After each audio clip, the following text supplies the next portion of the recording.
He did not have no gun. He didn't have no weapon at all. He had his back turned. One policeman was on the ground and the other was standing up, and he aimed and he shot him right in the back. Why would the police shoot at your brother if he didn't have a gun, as you say? I don't know why they shot him. They caught him, but they didn't handcuff him. They could have handcuffed him, but they didn't. What happened after he was shot? He fell flat on his back, and I went over there where it was to see if he was dead, and he was dead. And I laid on him, and one of them told somebody to get me up and put me over there on the car. Don't touch him. What did the police do then? After that, two of them got him up and picked him up and put him in their car, threw him in the back seat like he was a dog or something.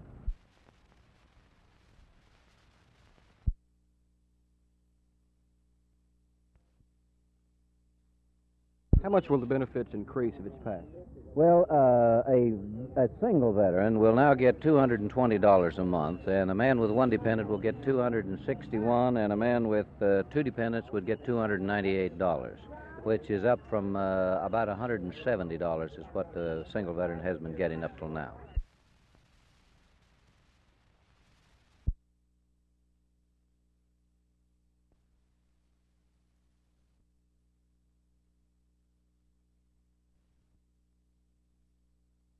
I was apolitical, like too many citizens of this state are, until I ran across the concept of the Raza Unida party.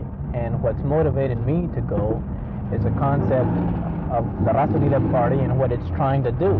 Now, specifically, it's trying to introduce political competition in this state.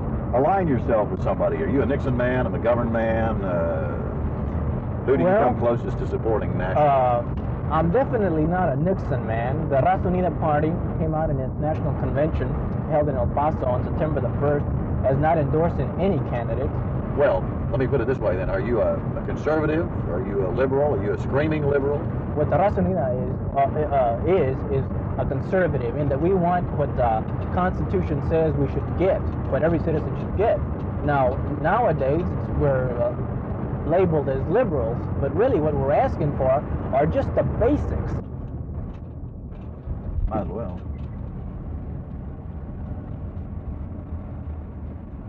They got some lone drivers on this road, nobody in it.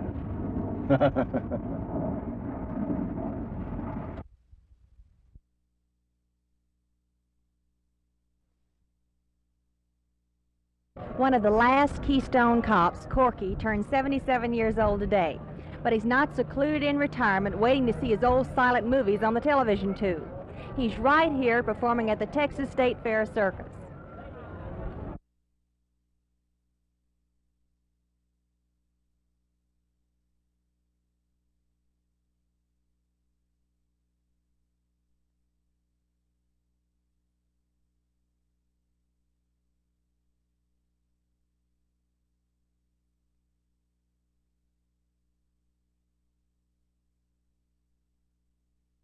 Korkey's real name is Abe Goldstein. He started making silent films with Max Sinnett's Keystone Kops back in 1913. But in those days, with no stuntmen, the zany cops had to be acrobats as well as actors. See, them days, they used anybody who could do acrobats. They sometimes used 15 of us, you know.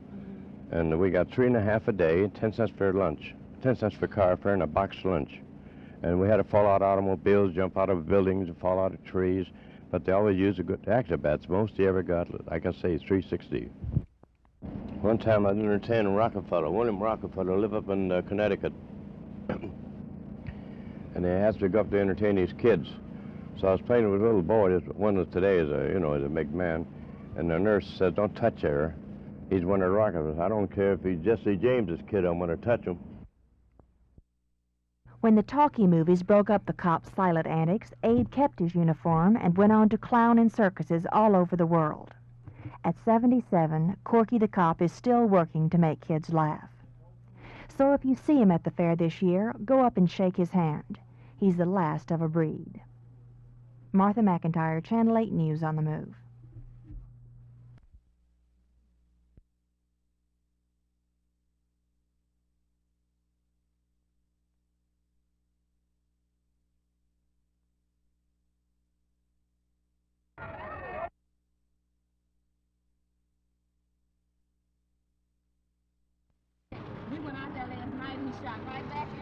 They call the ambulance instead of them picking him up. I'm not talking to her. I'm asking. They don't know. Yeah.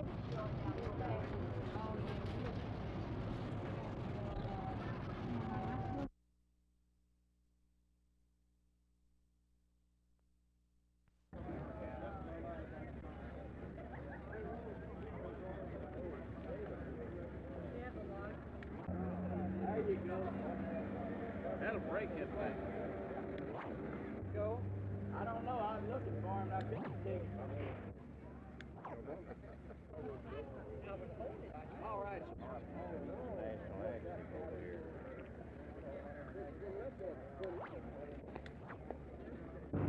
Oh, we like that. Oh, you like to have a little background? Yeah, to show where you're at. Right.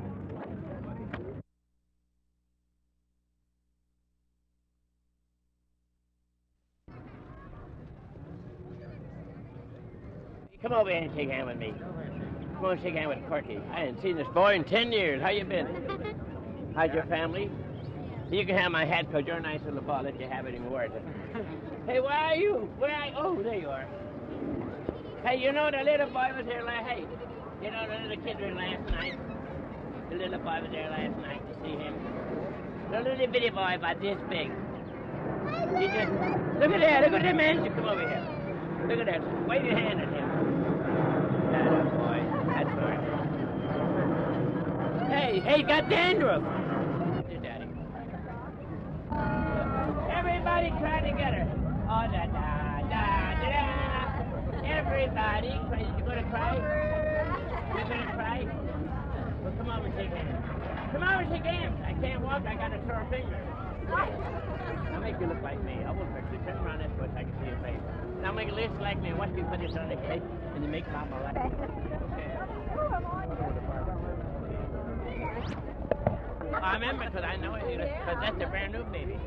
Come on, take. Look at that. See that on that baby boy? I do. He can do me a dirty trick now. Oh, mind your own business, you mama. You're way ahead of me.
The battle between Oklahoma and Texas and Dallas begins long before the two teams line up for the kickoff. It starts the night before.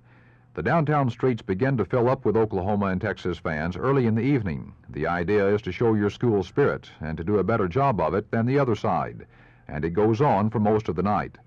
Thousands of people and almost as many cars jam the downtown area in a ritual that's become just as much a part of the game as Boomer Sooner or the Eyes of Texas. For these people, football is more than just a game. It's a religion that only an Oklahoman or a Texan can understand. And downtown Dallas the night before is part of what it's all about. It's been this way for a long time, as long as anyone can remember. And this means Dallas police have had a chance to learn a lot about crowd control through the years. One thing they've learned is to turn out en masse. This year, for example, 500 officers were on duty, an officer for every few feet of pavement. So a man who got out of line didn't have much of a chance, as a few found out. And while people were whooping it up on the outside, others still were trying to get hotel rooms on the inside, a somewhat hopeless situation because rooms had been booked up for weeks. But if you couldn't find a hotel room, you could party all night, and that's exactly what some people did. The game itself should be an anticlimax, but it doesn't work that way. The Oklahoma-Texas game in Dallas is something special in college football, a game that stands apart. And one reason it does is because of what goes with it the night before in downtown Dallas. This is Jack Hill reporting from Dallas, Texas.